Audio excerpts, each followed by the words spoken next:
और बढ़िया shirt fielding मौजूद कर जाएंगे उनके हाथों से, दर्शक बनेंगे।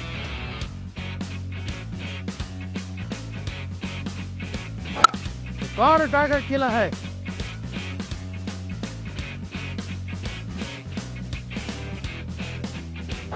एक और उठाकर खेला है यहाँ पर, पाले की दिशा में लंबा छक्का, सीधा ग्राउंड से बाहर गए।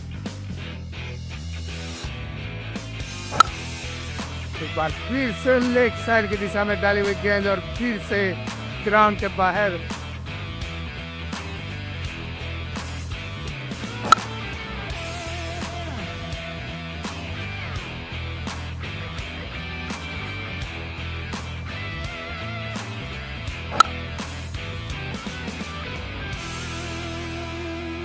एक और यहाँ पर બીજી વાત કરીએ તો હીરોઝની ટીમ બહુ સારું રમી. એમનું પહેલું આઈ થિંક ફર્સ્ટ યર જ છે સિઝીલેન્ડ ગેમ્સમાં. અમારું બી લાસ્ટ ટુ લાસ્ટ યર એ રીતનું હતું. હજી બાળક જ હતા અને સિઝીલેન્ડ ગેમ્સમાં આવી ગયા હતા. આ તમને જે ફીલ થઈ રહ્યું છે એ અમને બી થયેલું છે એક ટાઈમે. ફિલિંગ એ હારનું હતું, એને અત્યારે જીતમાં કન્વર્ટ કરીને અત્યારનું ફીલ તમે કેવું કરી રહ્યા છો જીત માટે? જીત માટે તો બહુ જ સારું ફીલ કરી રહ્યા છીએ.